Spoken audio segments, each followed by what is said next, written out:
Good morning, everyone. I'm Ermine van Pletsen, and I'm chairing this session. I see, okay, so shall we wait a moment just for participants to come over from the previous meeting, and then we can get going. No problem. Yeah, so this is concurrent meeting, concurrent session 10, the last concurrent session of the program. We've had a wonderful and busy conference. And today we have 3 papers in this session from KwaZulu-Natal, from Durban University of Technology and Northwest University. So welcome everyone to this session. And I think we can now start off with our first presenters. So I want to welcome Mlamuli Hlatshwayo from the University of KwaZulu-Natal. Can I just mention to participants that you can pose your questions in the chat, but you will also have a chance to raise your hand by using the participants function. Yeah, thanks. Thanks, Mlamuli. And Mlamuli, you have 20 minutes in which to present, and then 10-minute question session. So I think you can start off. We have quite a few participants already.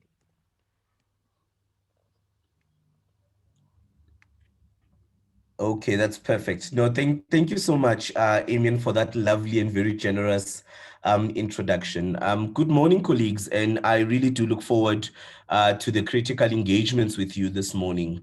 Perhaps I should have told Emmanuel that those of us who belong in the decolonial school of thought, time for us is just a moment, so we are not really quite tied and bound by time. So I hope she'll be generous with me as well.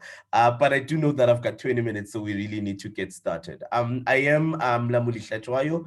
I'm based with the University of KwaZulu-Natal, and the title of my presentation this morning is on dismantling systemic barriers to student access and success and ideological perspective.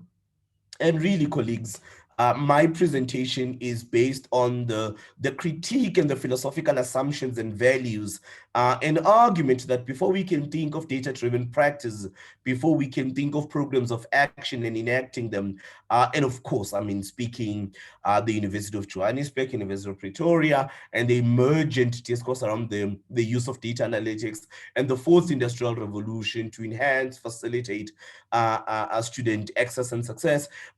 Mine is a philosophical and to some extent practical reflection where I argue essentially in this presentation that before we can consider all those analytics and instruments of measurement, control, and improving student practice, student access and success, I think we also need to take a step back and begin to reflect on our own practice, largely the crisis that is happening within the South African higher education. So my presentation is deliberately it's not by historical error. It's deliberately titled an ideological perspective because I'm hoping to formulate a critique that before all those things can really be successful and before all those things really can have material effects that we are looking forward to them, I think it's absolutely important that we begin to look at what I consider to be mostly four crises that are facing students and university in South Africa. And so whatever program of action, whatever data analytic instrument, whatever service and others that we utilize in our own research in trying to improve student engagement and student success, they need to be underpinned. They need to be philosophically anchored by those four key crises that I'm going to map for us. So really mine is an ideological reflection, but mine is also a call that whatever solution we're going to be coming up with, whatever tools and programs of action that we're going to be looking at, they need to be anchored by these crises that at least that I see as crises within the university, and that I hope our tools and our programs and our curriculum can be able to respond to them. And of course, we have to start with the fundamental crisis that we are facing in the university. The COVID-19 has not only fundamentally disrupted the way we do things, but it also disrupted our way of life, right? Then universities in particular, I mean, we know that this has affected global commerce, companies and others. And to those of us who are watching Euro 2020, they cannot help but be dismayed and frustrated that the global north is moving on, while the global east and the global south are still behind. But to some extent, I mean, universities, particularly in the global south, we are still having some of those COVID effects, and that has disrupted our teaching and learning practices, the students' engagement, access and success, and other various functionings of the university bodies. And it's also important, colleagues, that as we begin to formulate some of these tools and instruments and programs that we can think about that can enable and facilitate student access, but not only access, but also successful participation, epistemic access in the curriculum, we also need to be quite cognizant that we are living in this decolonial moment where 2015, 2016 students rose up arguing for the fees must fall and the roads must fall issues that they've raised to our dinner table, that they brought to our dinner table. And of course, we know the issues of curricula, we know the issues of fees, and to some extent, access and success was part of that, because the critique that roads must fall was also quite a philosophical and epistemic critique, in the sense that roads, not the man, roads, not the statue, but the curricula and the badly packaged curricula and the outdated knowledges that are still being legitimated and valued in curricula, that too forms part of the broader discourse of roads needing to fall, even in our own curriculum. And by no way that I need to preface that by two statements. That does not and cannot mean that struggles for transformation and decolonization are new in the South African university. That's not what I'm saying. We know that as early as the 1960s and the late 1950s and the 1960s, with the student movements, they've already been fighting for transformation. And we also know with people like Andre Keats, Salim Patat, Wali Moro, and others, as the early 1990s, there were already calls regarding reforming, reconfiguring, restructuring the South African higher education sector. So I'm no way suggesting that the calls for transformation are a new phenomenon in South African higher education. They are not. I suppose what was different was the mobilization and the students again recentering and bringing some of those issues back to our dinner tables. And of course, I need to acknowledge that this is not peculiar to the South African experience. We've seen the same thing in India with Jawaharlal Nehru University and the anti-sedition student protests over there. We saw the same thing in New Zealand. We saw the same thing in Australia. We saw the same thing in the United Kingdom as well. Same thing even in Hong Kong, the metropolitan in Hong Kong, where students saw the university use the university as a mode of resistance against increasingly what they saw as Beijing's encroachment and violation of the one China, two systems approach. So students saw the university as a useful apparatus, useful instrument to resist against what they felt were the gains, the neoliberal democratic gains that they felt, and the dividends that they felt the central Chinese government was there to undermine. And so even before I begin, and again, I'm very wary of time, however, there are debates as well within the field regarding the purposes of education, or some even taking it far and speaking about the purposes of a university. And I think it's the Dutch philosopher Bierster who argues quite clearly for us around the three intersectional purposes of education, or purposes of a university, if you like. The first one is the qualifications aspect. So that one is fairly easy. Students are coming in. So access and success in this framework is purely conceptualized as student getting their degrees and then leaving. Then there's also the socialization. In other words, the values, the hidden curriculum. I think it's Michael Apple calls it the hidden curriculum. So this is where we are concerned about students becoming critical citizens, students beginning to think and contribute and living the values that we think or that we value, that we deem quite important. And of course, Pierre Bourdieu and others have written quite extensively around some of the habituses of this curriculum. And finally, I think the most contested point for Piesta is around the purpose of a university being about subjectification. And for Piesta, really, subjectification largely is about teaching students to be dissidents, teaching students to be critical thinker, to resist, to think almost counter-hegemonically. And he argues that there's a tension between number 2 and number 3. So socialization is teaching you to be a good person, to live in society, while subjectification is really about teaching the different modes of resistance and critical engagement that we feel are quite important in our research. And so, colleagues, I argue in this presentation that we need to adopt a much more complex and broad understanding of access. Yes, certainly in these past few days, there's been quite a notion of access, access in the sense that has been dominated by two forms of access. So that is the idea of formal access, physical access. In other words, a student has been registered and enrolled into the university. They now have a student card. So now they are deemed to have access to the university, right? But there's also been an emergent theme also within this conference where access has been looked at epistemically, or if you like, epistemologically. So in other words, it's not good enough for a student to formally register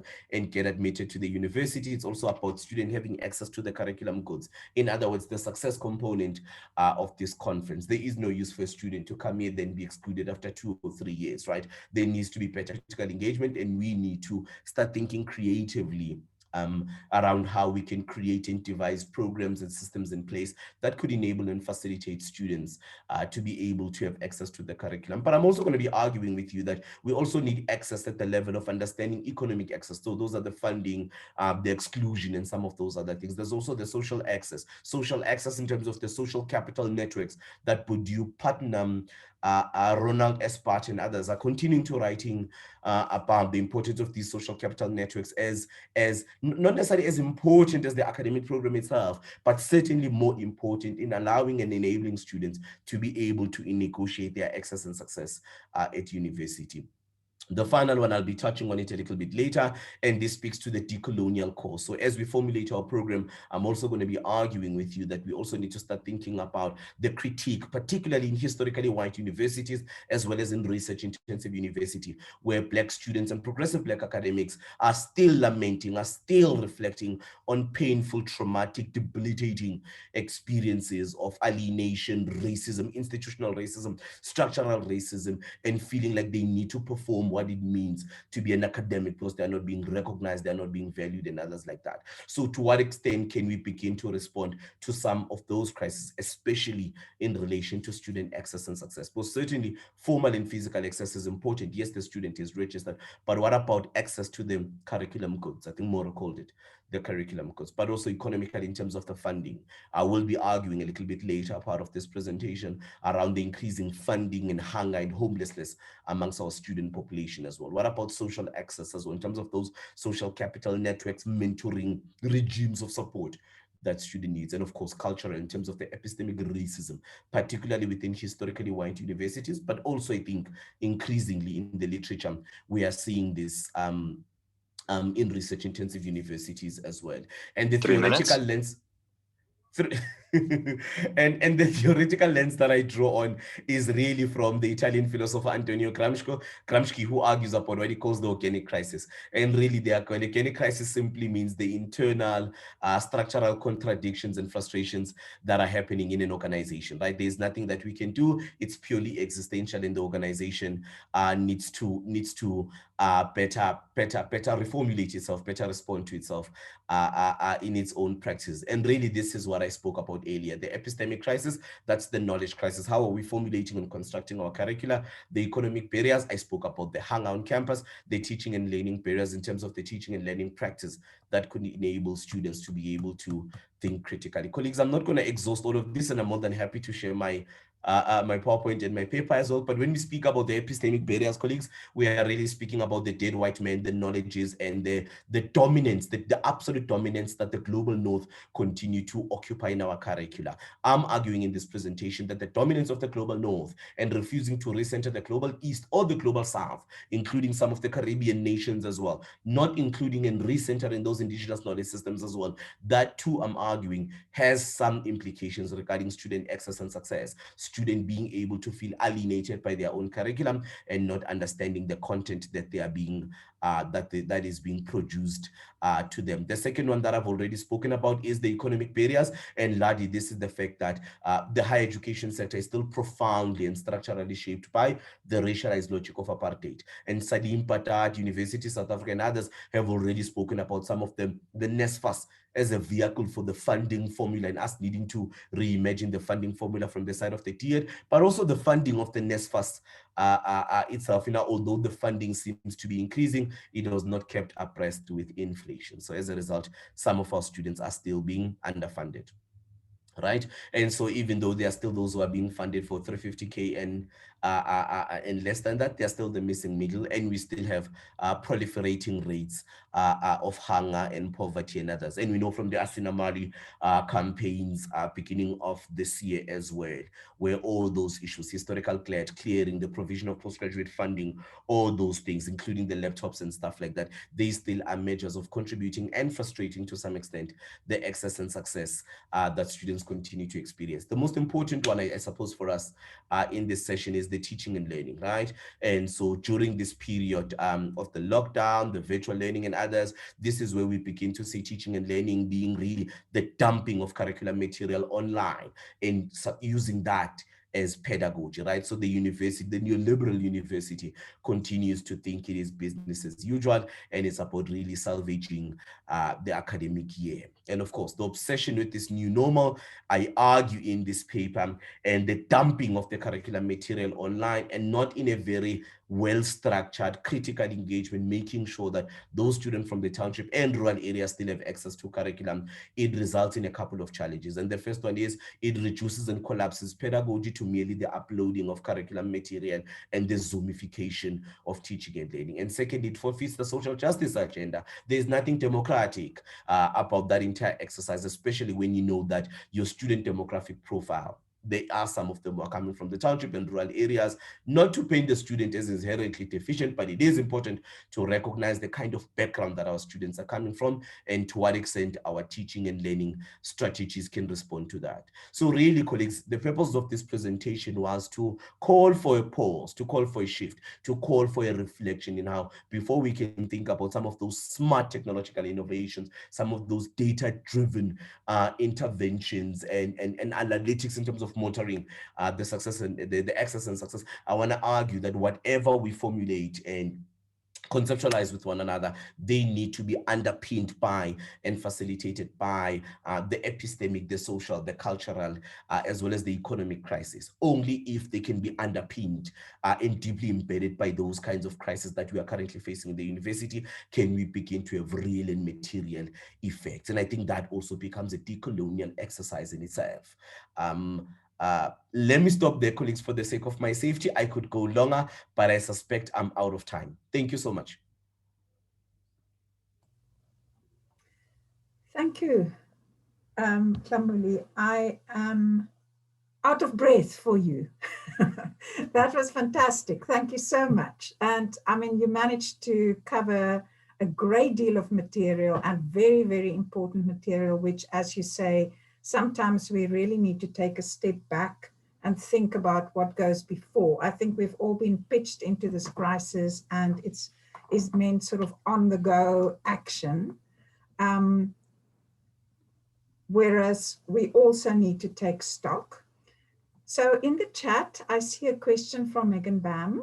The question to you is, how can universities influence policy change? Oh, I think Megan, that's an absolutely beautiful question. I mean, I had a debate with Salim Badach the other day regarding to what extent academics or university policy shapers or policy formulators, and in a very snarky way, sort of responded that, academics have been calling for some of the reforms and changes in the sector since 1992, 1993, but it took students less than 6 months in 2015 to be able to change the entire funding formula and things like that. that. So absolutely, I agree with you. I mean, students have shown quite an incredible, particularly when they organize and mobilize amongst themselves, they've shown an incredible potential in being able to change and shift and colonize to reflect on policy, whether this could be the funding policy, whether this could be the 2008 Sudan report around what was happening with the Reeds incidents, this could be around the transformation barometers and others. So really, academics, it's a couple. Yes, academics have been at the forefront of some of these changes because they sit in some of these ministerial committees, they compile some of these commissions.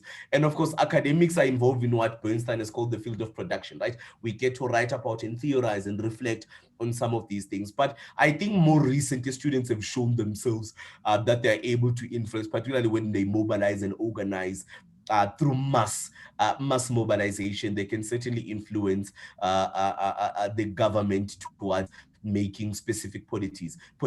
But Megan, I have to be honest with you that we cannot also be naive and ignore the critique from our historically Black universities who are arguing that whenever they've been suggesting and calling into attention things like accommodation crisis that's been occurring in the South African higher education sector since the early 2000s, right? So your formerly Bush colleges, if you like, they've been complaining and they've been at the forefront of some of these critiques. But funny enough, it took 2015 with Rhodes University, UCT, UP, and Wits, Stellenbosch, quite rising up now, and immediately this became a national crisis. So I'm well aware of the institutional differentiation and fragmentation in the sector between the historically Black, who continue to feel quite marginalized and ostracized from the public discourse and the public policy in the country, and the historically white university, research-intensive university, you can put even in that category, where there is a sense that they still quite dominate the mode of conversations and others. So for example, you can see some of the very interesting smart 4IR policy interventions that have been started, whether you're looking at UJ, you're looking at UP, roads to some extent, and some of the funding that's been pumped in being able to do that. I mean, my only question is, to what extent can the University of Zululand, University of Limpopo, Venda University, MUT, Mangosuthu University of Technology, to what extent would those institutions have the same financial apparatus to be able to push back? So I think those are some of the challenges that I need to note. And of course, I'm not advocating for equality within the South African higher education system. I'm not that much of an idealist. I don't think it's feasible. I think the distinctions and the differentiations are so large, but I am arguing for equity in terms of government coming in, and not just the government, the private sector, the religious organizations, the NGOs. I'm trying not to look at them. Kresge Foundation, I'm not going to look at them for now, but certainly both private and public, as well as the community organizations and the private corporations, can come in, I think, to fill the void, particularly in historically Black university, where the deficiency and the resources, whether it's research, whether it's academic staff profile, whether it's the resources, it's the library, it could be technological equipment, it could be the infrastructure, that still, I think, needs to be quite invested upon. So I certainly think, even though there may not be equality, Delcia, I think there could certainly be a space for the private sector, the religious community, NGOs and others to come in and begin to support, particularly historically Black universities, to be able to compete with the historically white and research-intensive universities as well. Amian, I don't know if there's any other question. Mlamuli, did you see the question about defining equity from Delicia Tim? I thought, I mean, like you were talking about, you know, like the various actors, but I wonder whether you could take a moment, and we have a couple of minutes, just to say what you see, how would you define equity in universities? That's a big question. Really, it is, and I think I think I try to run away from it. It is a big one, and it's incredibly, because remember, we are such an institute, we are such a fragmented and deeply differentiated sector that really equity for UCT is not the same as equity for the University of Zululand. It cannot mean the same thing. But I think equity for me is the economic inequality that we see, particularly particularly within the sector now. And my take on equity is not necessarily that we need to define equity and have one holistic, monolithic, singular understanding in the sector, because there's no way that Fort Hare or Rhodes University can have the same conception, even though they are literally in the same province. But I think the much better question for us rather is what kind of support and what kind of framework and what kind of reflection do we think historically Black universities and those particularly in rural areas would need to be able to compete with research-intensive universities and historically white universities? I think for me that's really the larger point. And I've mentioned the economic, I've mentioned the infrastructure, I've mentioned the research infrastructure, I've mentioned some of the academics who go there and others, and those tend to manifest themselves into the inequalities that tend to happen with why one set of universities tends to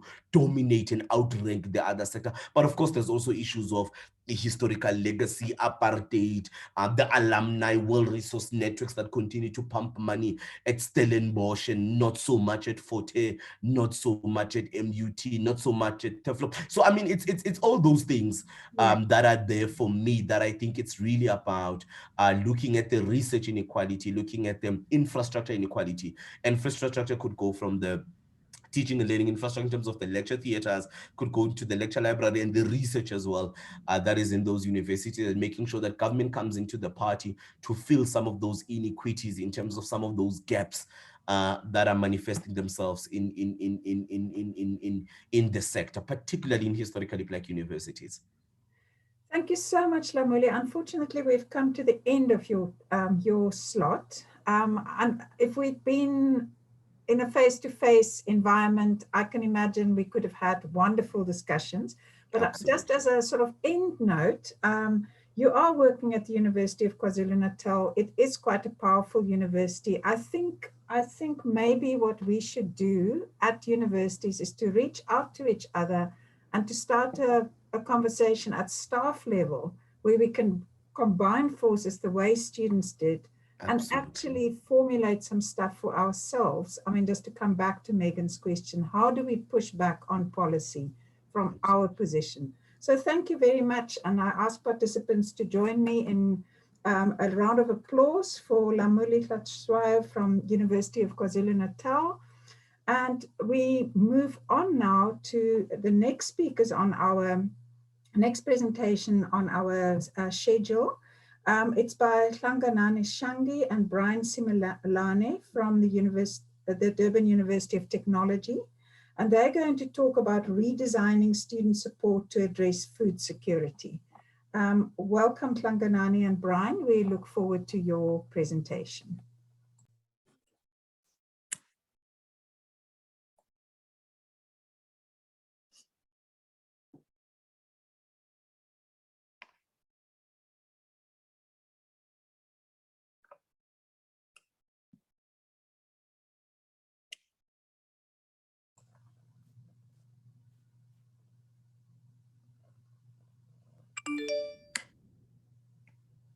Great. Your screen has come up. Yes, thank you.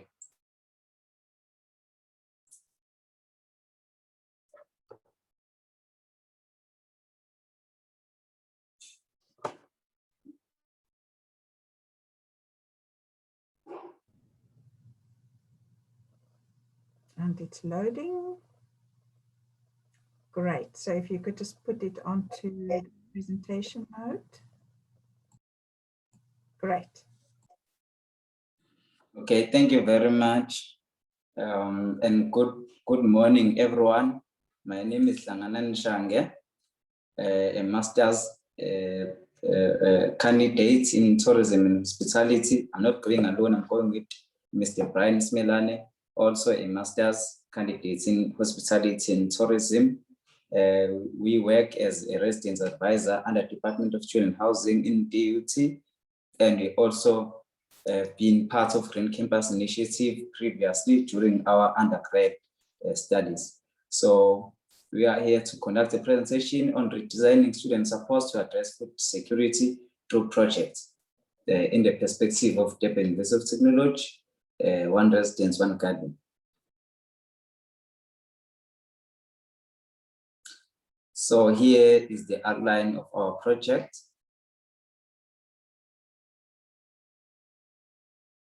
So the one resident, one garden concept was designed as to try and overcome the challenges of food insecurity, which prevails in the society and also prevails in the higher institution of learning, as it is evident from the Department of Higher Education that it's been existing for a quite long period of time, although NSFAS has been there to rectify the challenges. But however, there are some challenges. The disbursement mechanism is not doing its job 100%, so which relate to payment delay, subsequently food insecurity. I myself, I was also NSFAS students. I studied and I was able to complete my studies using NSFAS, but at some point, I also experienced one of the challenges which relevant to disbursement mechanism. So this creates a platform whereby universities can come into place with the various initiative project to come and bridge the gap of food insecurity. So through the literature, it reveals that some universities have done quite a number of initiatives to overcome the challenge of food insecurity. As you can see that from the University of Free State, Nelson Mandela University, University of Johannesburg has implemented campaigns to try and address the challenges of food insecurity. In our institution, Durban University of Technology, we also have a Pagimpilo project which comes under the Department of Health, which comes under the Department of Student Services, whereby they try and rectify the issues of food security in their perimeters. Also, under housing, the Department of Student Housing, there's one residence, one garden. This campaign is led by students, Green Campus Initiative members, and also house committees together with their RA. They work hand in hand in driving this project. So this project was endorsed in 2019, and currently it's up and going. So it's not like the garden, it's a new thing. It's been there for quite a number of years, but the approach is different at this time. The approach now is involving students in trying and solving the project that prevails in our society. And then this project has also expanded its horizons by including other departments which has the information and also expertise when it comes to agriculture, such as horticulture department, ecotourism department, which they advise a lot in keeping these projects running appropriately. As I've said, yes, this is innovative as it puts students in a forefront, and then it's also included some modernized method of gardening, such as horizontal gardening, rooftop gardening. It exists to carry or achieve a specific aims. One of the aims is to address the existence of food insecurity among students at duty. Second one is to put students at the center of resolution to the food insecurity challenges. Third one, to help improve nutritional level and livelihood by giving students the ability to produce food for consumption and also to sell surplus food. This one is also intertwined with entrepreneurship center desk, which is one of the departments which focuses on giving students business-related skills. So at some point, we'll also acquire those skills to make profits out of the surplus crops, which come out of the One Residence, One Garden project. So the last one, to foster stewardship and critical thinking among students as a part of duties in Vision 2030. Here also are the objectives of the project: to identify and establish food gardens in all in-source and outsource residences, use natural space, waste material for innovative, sustainable garden. However, the the space was already identified, which this objective is already achieved, and then the garden has been done. Somehow the waste material also is used to decompose the gardening. Then the second one, to develop a model to help the institution cope with different and climatic regime in terms of agricultural production, translate it into policy. So this project was approved last year. So now we are at a process whereby the budget was also set aside for the project, but now the process of putting this initiative into policy is still ongoing, as we know that it's not a thing that can be done overnight. So at some point, this kind of projects will be something that is going on for many years to come, as long as this problem of food insecurity still exists in our environment. Then the following one is contribute to alleviate hunger on campus by fostering active participation among students in redressing hunger and food insecurity on campus through GCI-led initiative. The last one, to ensure each resident has a GCI representative to lead a green campus green initiative in all residences, meaning that each and every resident should be represented in this project from various stage, for example, in planning to implementation stage. I will give this opportunity to my partner here, Brian. Brian, over to you.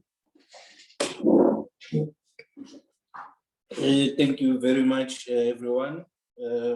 I'll take over from the project drivers, as my partner has explained and elucidated on some aspects of the project.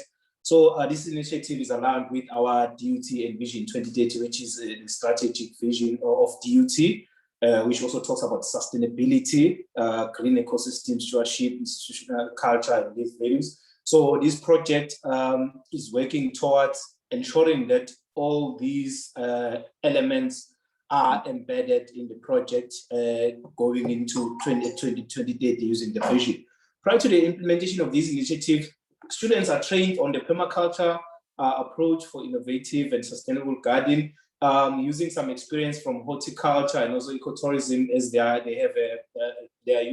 have some experience in gardening, and also sourcing some of the skills, like the business skills, where maybe if we have a surplus, on how to get the markets through the entrepreneurship desk.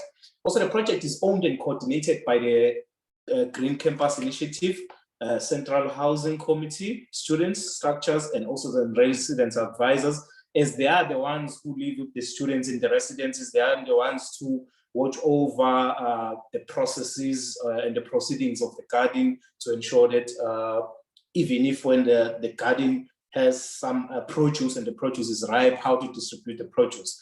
And there are some incentives which are attached to this project, such as the appreciation certificates for students in order to boost their motivation and to participate.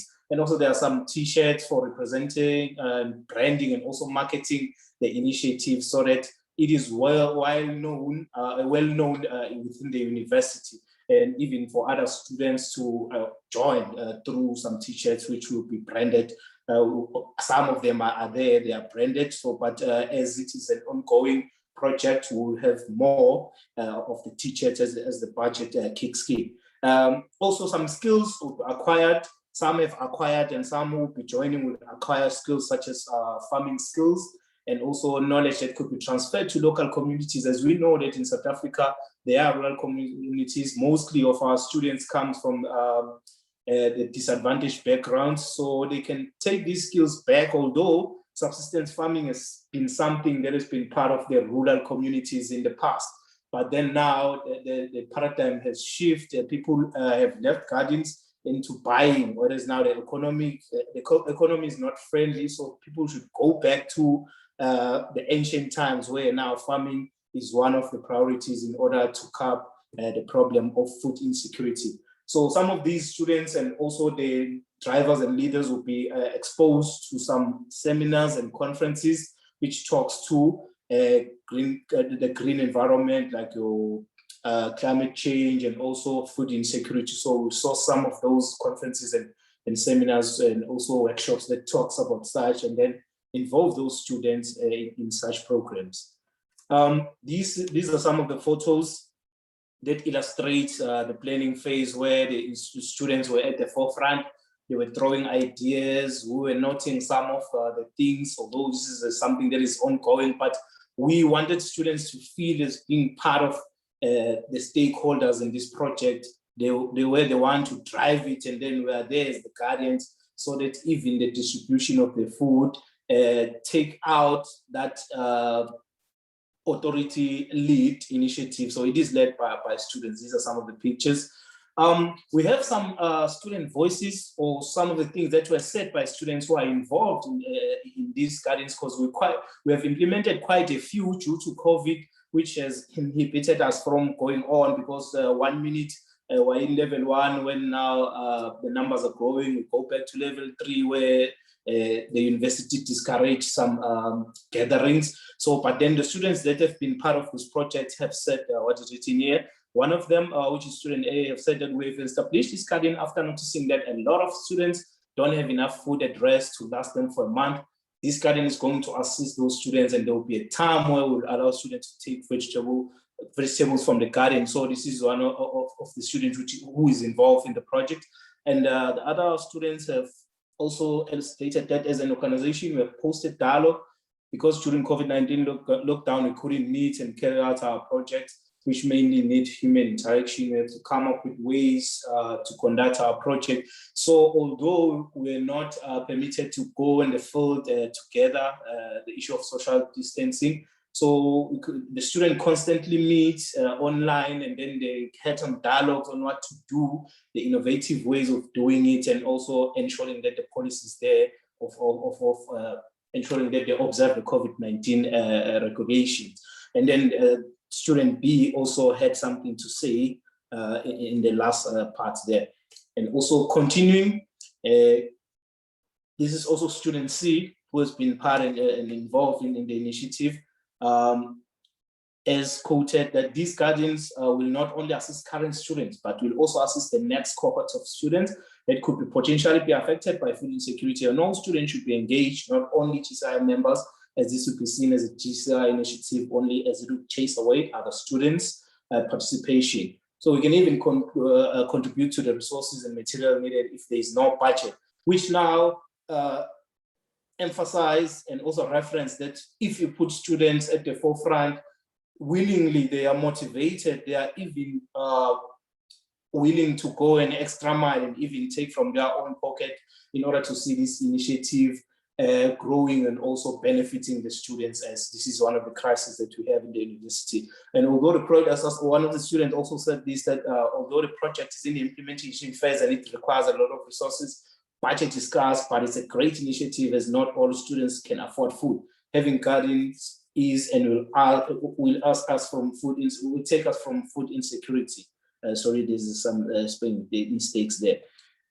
So these are some of the proposed garden structures where maybe a residence has no land maybe to open a garden. So these are some of the garden structures which will be implemented and also developed in some of the residences, mostly the outsourced residences, which maybe are in town and there's no space for gardening. So we'll use such innovative and modern gardening methods.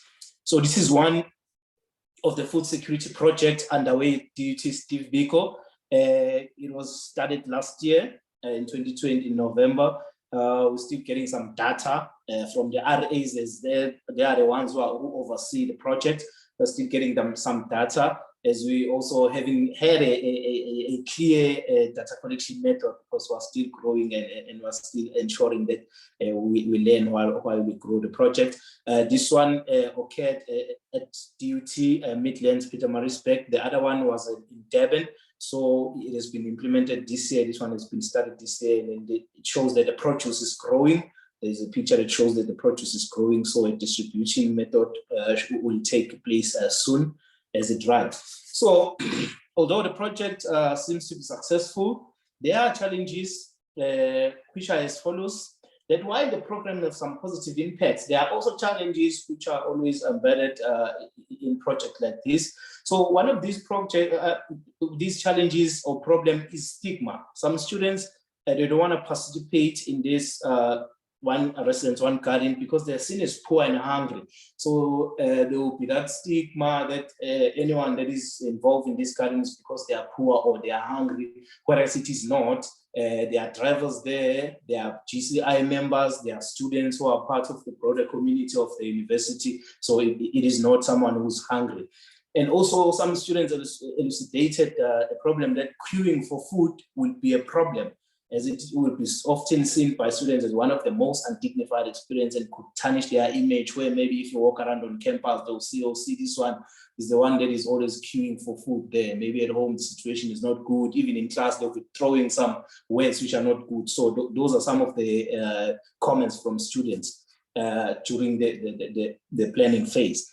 And the interventions so far have been ad hoc and mostly on pause, that it is very difficult to conduct a face-to-face contact. As I've explained, it is mostly a problem during COVID-19, where now, as the numbers are growing in the third wave, we're suspecting that we could be going to level 4, level 5, where now you won't be allowed to move freely. The garden might have a problem, and then we have to redesign the strategy on what to do. So those are some of the challenges that we face currently.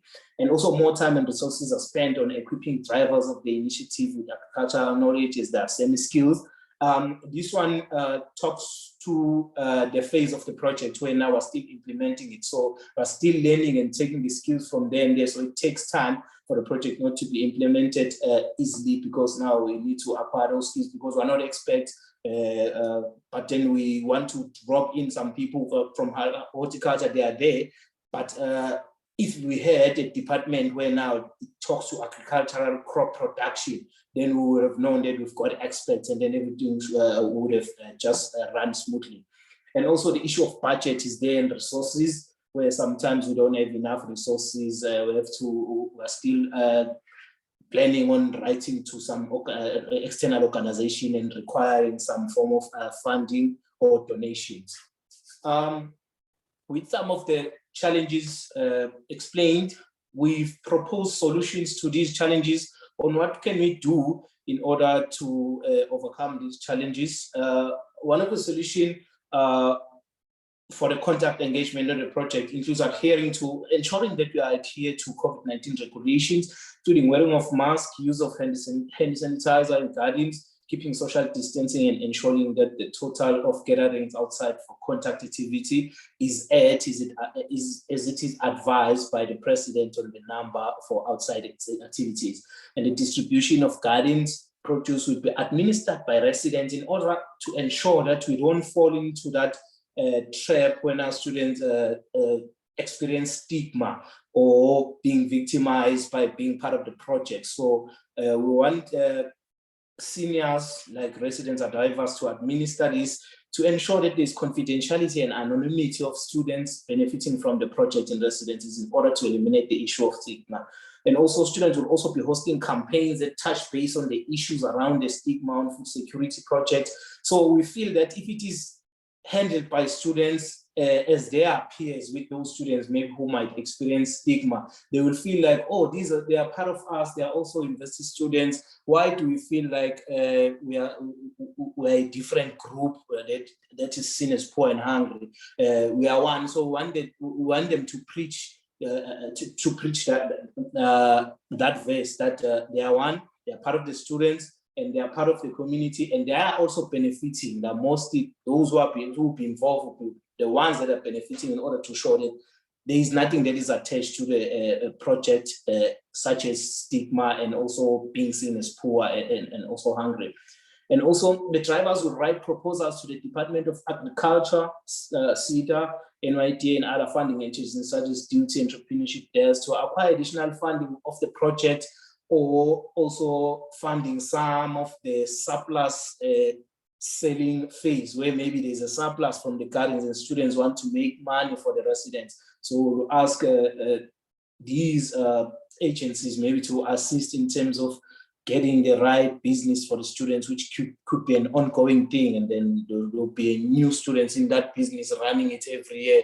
If the throughput goes out into the industry, those who are left will be running that business of selling surplus and ensuring that they are bringing change in the university as well as in the outside community in order to curb or alleviate the issue of food insecurity. While Brian, you're coming to the end of your, you are actually at the end of your time. Yes. So maybe if you could just wrap up for us. Oh, okay. Thank you very much. These are some of the preliminary findings that, although they seem to be a problem, but DUT is trying by all means to implement some of the project which as it is written on the screen. And also there are recommendations there that could try to make these projects be successful in universities, which is some of them are the ones listed on the screen. And because of time, I will not go through them. I hope everyone can see, but it talks to the policies. It also talks to the members at our university who can be at the forefront and make sure that this project is successful and is implemented successfully. Going forward, the conclusion is that the initiatives such as these would be a good one on campuses for small-scale sellers that can address some of the issues and demonstrate what is achievable. And a food distribution method that protects the student image should be developed. Finally, government legislation is required to confirm the student rights and the state and national institutional obligations in this regard. Also, colleagues, if you want to read more, my colleague together with his supervisor, they've written a paper on the Green Campus Initiative. So you will appreciate it if you can maybe go in and check what's there. But it talks about aligning Green Campus Initiative, which is part of this one, or the one residence one guiding to Envision 2030 and graduate attributes at DUT. Thank you very much for the opportunity. Thank you so much, Hlanganani and Brian. That was fantastic. And I also see that in the comments where people really are admiring your great project. You have one question from, hi there, great to see you as well. We have one question there from Delisha Tim, who wants to know how your project addresses stigmatism among students with regards to the negative perception of being a farmer and engaging in farming. You've talked a bit about the negative perceptions of students, but here particularly around a negative perception of being a farmer and engaging in farming. As I was saying, what we do is that, I think I've elucidated this in my comment, that farming has been, like for instance, subsistence farming, where we are farming for eating at home, has been a thing from the past. People were living from it. So as things changed, we lost it somewhere. And also we ensure that we emphasize the importance of food, of farming, because anything and everything that can be eaten, it needs to be planted. So we always emphasize the importance of farming. We always emphasize the importance of food, because there's never be a time in the world where now there will be machines which will be able to produce maybe this, let's say for instance, rice without soil involved. Whenever there will be some, like let's take for example the greenhouse. The greenhouse is there as part of the climate change method, but then it uses the same method. It uses water, it uses the soil. So there's never a time where it will change it. It will only be the machines and the method of doing it. But we emphasize that farming is the future. Farming will always be there. Farming will never be killed by fourth industrial revolution. Otherwise, there will be machines to fast track farming methods. So that's why we emphasize that even if a student will go out and find a job somewhere else, they will still need lettuce. They will still need to buy something from the shops, from the retail. So it is part of our life. It's something that we cannot run away from. I don't know if I've addressed the question well. Yes, thank you very much. but that is what we emphasize, yes. Yeah. Just to say that in the chat, you also got the comment that this is a wonderful initiative and a great way of fostering a sense of community among students. And this is from Nadira. Thank you. Right. And from Itumeleng, thank you for this wonderful presentation and well done to the DUT for this great initiative and that it is student driven. And I just want to see, is there anyone else who wants to ask a question? Because I also have a quick one. So Hlanganani and Brian, I was wondering to myself whether you are reaching out to some of the urban gardening initiatives that are springing up all over the world. You know, the idea that we as individuals should actually contribute to greening and to food production. And I mean, like I've seen, being quite a passionate food gardener myself, I've seen these initiatives kind of coming up everywhere as a kind of climate. So I was wondering whether you maybe have reached out to advisors and sponsors and so on, just by doing a sort of internet search around what is available. In terms of funding or in terms of method that have been used as part of the urban farming? In terms of everything, even in terms of campaigning. I mean, even in terms of giving you ideas about how to counteract the stereotypes around growing food. I mean, it's becoming such a strong movement. Yeah, thank you for the question. We have researched about it. And when we find even the horizontal garden method comes from such, the rooftop comes from such research, but we haven't went as far as reaching out maybe for help in terms of funding, but also, and also we will be, as we are saying, we will have to contact some of the organizations who are dealing with this in order to advise us on the stigma, as we are saying, because we're learning and then it's something that is in the implementation phase. So it opens the room for learning and growing within. But this is something that we'll take into note and add into our strategies going forward. Thank you very much. Thank you. And you will see that there's a suggestion from Delisha Tim that you should link up with the Food and Nutrition Department at DUT and the Faculty of Applied Sciences, and giving you a contact there. And I was also wondering whether there was any, whether you have or whether there's any possibility in reaching out to some of the excellent food growers that some of your students must know in communities and in their families. Because there must be a lot of knowledge sitting among your students and in their communities and families. Yes. That would be a very nice way of harnessing that knowledge. But we have to move on. I want to thank you very much, Hlanganani and Brian, for this very, very empowering and energizing presentation. And I hope that at some point we can all come and visit your food gardens. This is really fantastic work. And we are now going to move, thank you very much, and a round of applause to you for your good work. Thank you very much, colleagues. Yeah. And then we're moving on to our last session of today from colleagues at Northwest University. So I'm welcoming Emmanuel, Mgqwashu, and Thea, who are going to talk about transitions from rural contexts to and through higher education in South Africa, negotiating misrecognition. So really looking forward to your presentation, Emmanuel and Thea. I see you are ready. Good morning, colleagues. I'm Thea from UJ, and I'm going to share the presentation with Emmanuel. So I'm going to start and take about 5 minutes, and then Emmanuel, my colleague, will take over. So this project, and Emmanuel will do the slides for us. So this project is a international collaborative study involving South African and UK partners.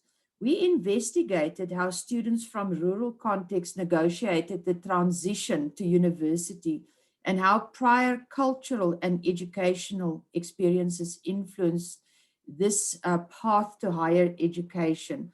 The previous two presentations set the scene very nicely for some of the work, and it links wonderfully with the work that we have been doing. And by the way, we have a book that will be out by September this year. So we used a qualitative participatory method, and we focused on our students as co-researchers, and we'll say a little bit more about that. It involved students and colleagues from 3 South African universities that we call urban, town, and local.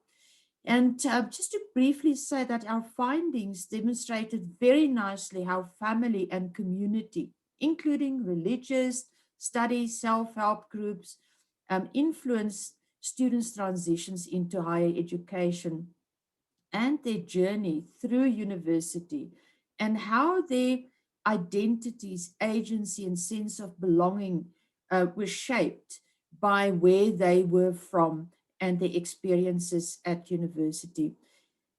What we conclude is that university practices, values, and norms need to really acknowledge and incorporate students' prior experiences and histories, and recognize the powerful contribution in working towards a decolonial higher education.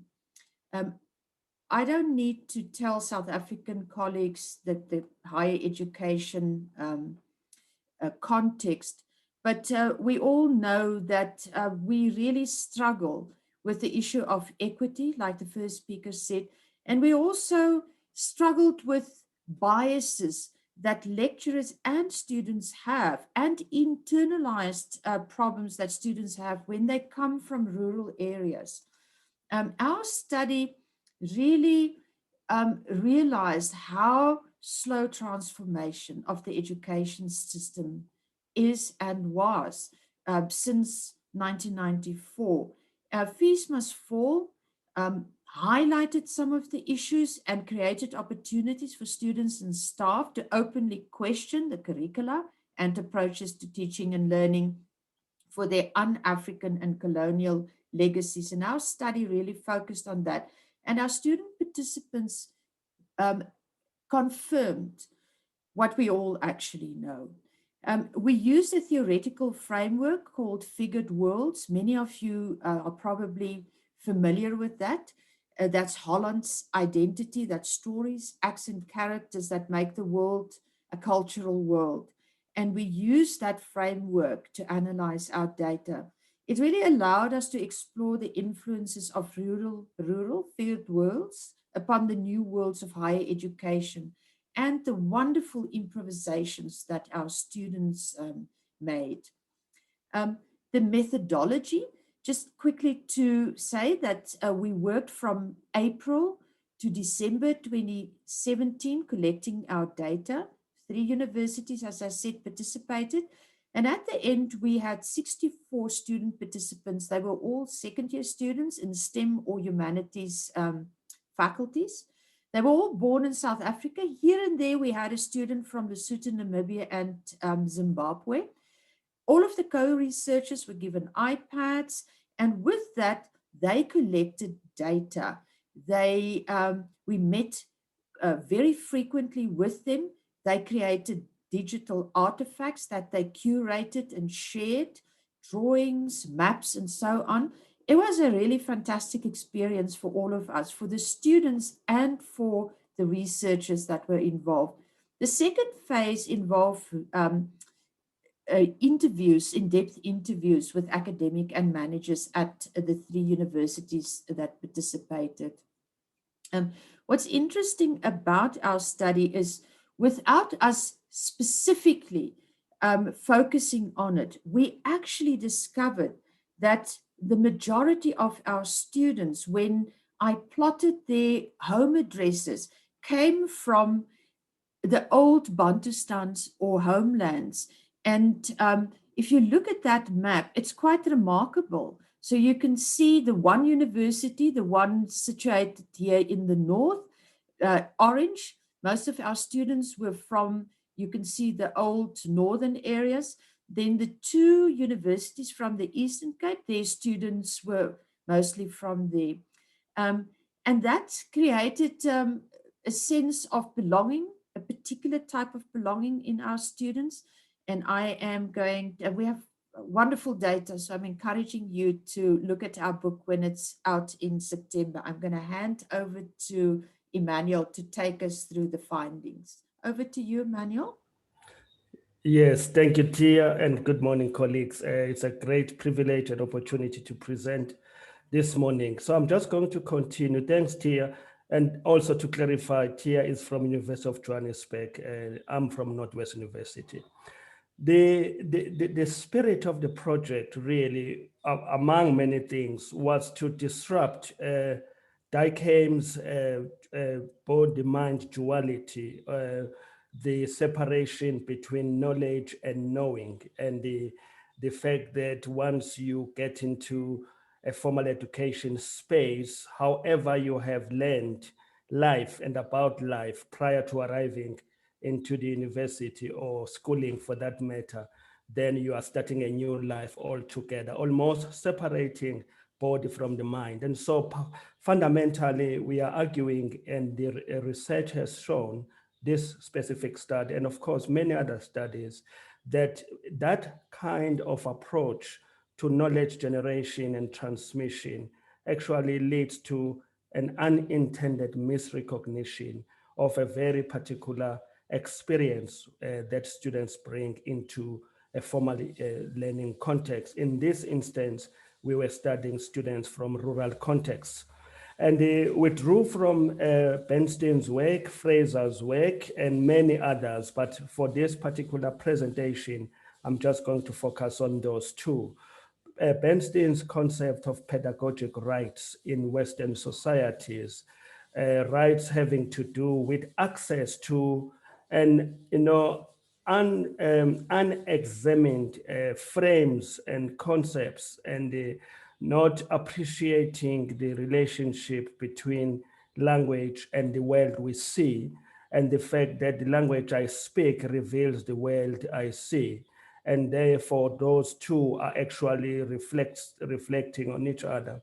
And so pedagogic rights as a concept has a challenge of assuming that the actual right is to have access to Western frames of learning, Western frames of understanding and interpreting and engaging with the world.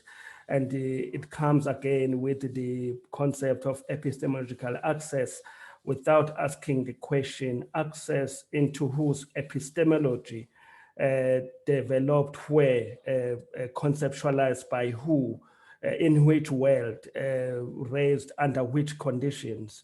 So epistemological access as a concept has actually worked against the very students that it was touted on behalf of, because suddenly these very students who has had to be included in universities got frustrated because the exercise of the right to access that knowledge, that nature of knowledge was never interrogated. So we are back to square one, basically.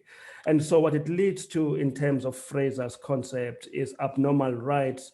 In other words, is rights that are not acknowledging that this concept of pedagogic rights in a context where participation is undemocratic, then it actually frustrates those who are supposedly enabled to access languages and knowledges in higher education. And part of the reason, obviously, is this model of equal rights in Western contexts, including, of course, our own universities and our society, where equality rhetoric is emphasized without considering that equity is still an issue that needs to be attended to. So equality of opportunity and equal treatment of individuals is actually a very problematic exercise in an unequal public sphere, you see. So you're expecting us to participate equally, but the Western frames of knowledge and the world and the concepts and the languages of learning and teaching are still languages that are not spoken by the majority of students as the home languages. In South Africa, according to latest statistics, 71% of our students in higher education are first generation, and which means they are first to get into university in their families. And what does that mean in terms of this idea of equality without equity? So it has huge, issues, also implications for all the support initiatives that we have in universities. And the question is, to what extent is the support for student success that we provide to students actually continue to cushion coloniality in universities? In other words, to what extent are our attempts nothing but an attempt to ensure that coloniality, by coloniality I mean privileging Western frames of the world. So to what extent, in the name of supporting our students, we are actually cushioning an unequal university context, an unequal higher education context. And so the academic success or failure in higher education is misrecognized. And when we say misrecognized, we mean it is recognized, but in an unproblematized way. So a student who succeeds, essentially it means they have been successfully initiated into the Western frames of thinking and reading the world and learning. And those who do not succeed is because they could not be successfully initiated in the Western frames of thinking and learning.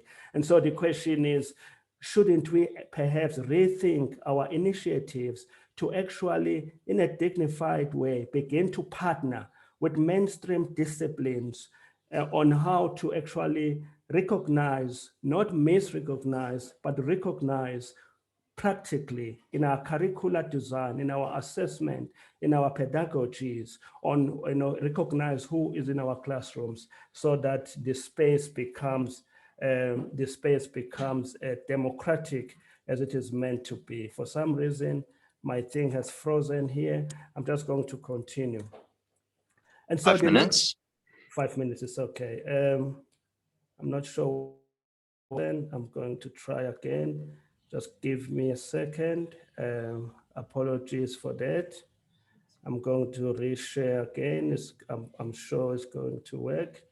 There you go. I'm going to go straight. So all of what I've been saying so far is a background. There is a paper coming out of this work, which we are going to share.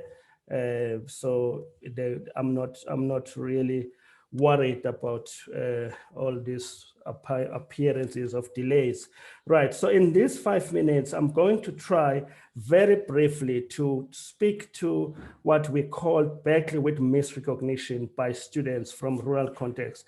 The pictures, I hope, are telling the picture on which students are we talking about in terms of resources, as you can see. I think we've also made a mistake of equating absence of resources with cognitive inabilities, and therefore, in a way, patronize students that come from these contexts. And so in terms of our findings, I'm really going to try my best. One of the students, I'm just going to focus on the purple writing. In the rural areas, they teach you the values and you don't question it.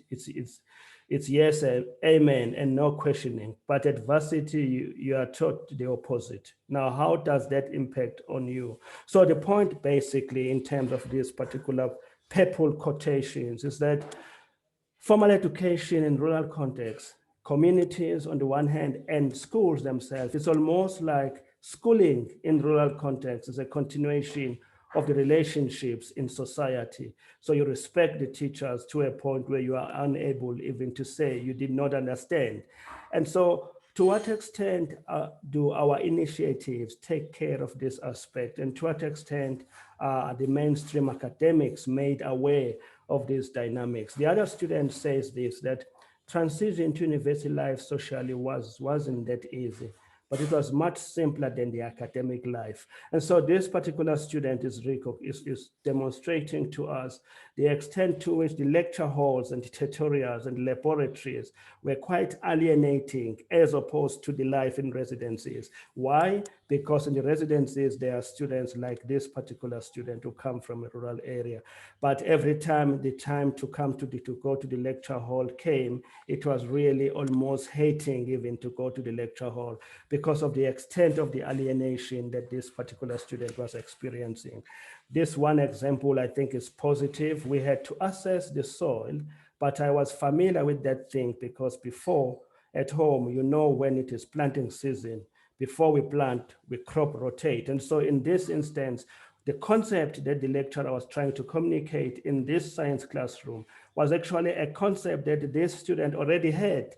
And it was interesting for the lecturer to pick up that someone knows about this context. What is happening here is an acknowledgement that our students are not just blank slates, are not just empty slates, but sometimes the way we treat them is almost patronizing them to death, really, as if so the question is, to what extent are the Western frames of mind and knowing the world and understanding the world open spaces for disruption so that we can bring in other ways of knowing in the process of introducing specific concepts in our disciplines, and how as support entities, centers for teaching and learning, or whatever center we are, how do we begin to offer service that disrupts the comfort that mainstream academics are enjoying, as opposed to reinforcing uncritically unexamined approaches that are dominant in most disciplines in higher education. So this is the last slide in the 5 minutes. I think our research has shown that it is important to recognize that learning occurs across various lived spaces. I mean, you will see in our paper, we also refer to students who went to the mountains for circumcision and how that experience taught them about the world. And when they come into university, it's almost like their bodies and their brains are separate things. That for us is a big challenge that we have to explore. As I said, we have this paper here. I'm going to put the link on the chat for our colleagues to read the actual paper, because I don't want to rush myself and end up running out of breath. So thank you so much for this opportunity. It's a privilege we're not taking lightly. Thank you so much.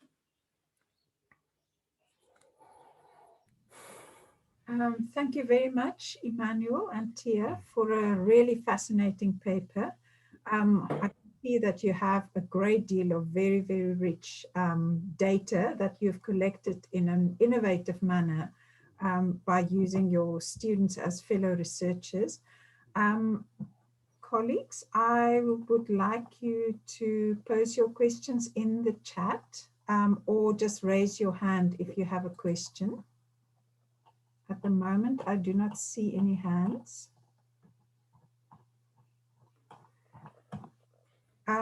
While we are waiting for the questions to start, I have a particular question about your methodology. I would just like to know whether you could see any impact on your student researchers from them being involved in this research. I suppose it's sort of a bigger question around how much of a framework did you give them? And then how did you find that there was actually a sort of impact that you could see on the researchers themselves, the student researchers? Thea, do you want to start? And then I'll add if you don't mind. Okay, let me quickly just start and then you take over. We actually know from particularly our students, but I think from the group, that this was a very positive experience. Many students commented about how this project not only improved some of their writing skills, some of their research skills, but also in terms of who they are, and appreciated where they're coming from, because we brought the students twice together, or maybe 3 times, Emmanuel, all 3 university students. So the students from the Eastern Cape came to Johannesburg, and Johannesburg students went there, and it was an incredible experience for these students. Emmanuel? Yes, thank you, Thea, for that. I think that maybe 2 aspects in terms of cognition and thinking and conceptualizing university education as a whole. One first thing that we feel was a huge contribution and change, visible change in terms of our students, is their ability to understand what research is. You know, the word research sounds very foreign. It's like it's something out there. The fact that they had iPads and they went home during school holidays to take pictures where they used to fetch water, where they used to get wood, and began to narrate kind of a voiceover on that video. That process made them intellectually begin to link learning and knowing as two processes that are two sides of the same coin, the brain and the processing of learning. And when they got into their lecture halls, it was no longer, I come from rural areas, that is gone. Now I'm in the university, I'm starting a new life. They were beginning to be confident in articulating who they were, because the study helped them to actually begin to value themselves, because all they've ever had until that time, poor you from rural context, shame. No, there was such confidence. It's almost like Black consciousness philosophy that came into them, to being confident about who they are, and the confidence to bring in who they are in the concepts, whether it was economics or physics, whatever discipline they were in. They began to reflect on who they were and then brought it in the lecture hall. The second thing is we allowed our students to write. We actually have published a booklet, a collection of stories in which students themselves reflect on the experience of being part of this project. Again, Thea and I can share the link so that colleagues, we translated those booklets, I think, into 5 languages, Thea, if I'm not mistaken. And then actually, all of the languages except for 2. Yes, and those stories are now taken back to the context where they come from, even in schools where they come from, for these students who are from rural areas to begin to share their stories with fellow students, learners who are in rural context, almost preparing them for life in university, so that they experience the space as a space that they have a sense of ownership, as opposed to the students that we had as part of our research. So those 2 things, I think, were quite critical for me. The confidence about who they are, this self-pity mindset with that particular group, completely gone. And we were really happy about that, yeah. Thank you very much for that great answer. I mean, it really lets us even further into the workings of your project. And yes, I think we would all be very, very interested in having that resource shared with us, because I can see that that is probably a resource that we could use at all universities to give that sense of agency of students actually taking this research process into their own hands and bringing their lives into the university. So that sounds like a really wonderful intervention. Any other questions from people? I see that you have a very large group of people listening to this paper, which is wonderful for people who are doing the last paper in the last concurrent session of a conference. You actually have a large audience. And can I ask, is there anyone else who would like to ask a question here? I just feel that we have these 2 colleagues with their wonderful research story to tell, and I would like to talk to them much longer, but I don't want to grab the space if anyone else would like to ask a question. I mean, I have a question about logistics as well. I mean, like, this sounds like a really difficult project to actually run with students on 3 different campuses, and kind of managing young people, managing resources, managing your framework. Can I maybe ask, did you have quite a lot of staff working on the research team, or is it something that you just have to do on a fairly tight budget? No, it was actually quite tight. Emmanuel, we had here at UJ, we were 3 researchers, and we had a postdoc and 2 PhD students. Okay, maybe that's not that tight, but it's still a little bit like herding cats. It's, you know, students have their own lives, and we required them to, we had many meetings. We had 7 dedicated meetings, sort of research meetings. Some universities, because of logistics, I think maybe at Fort Hare, it was a fewer meetings.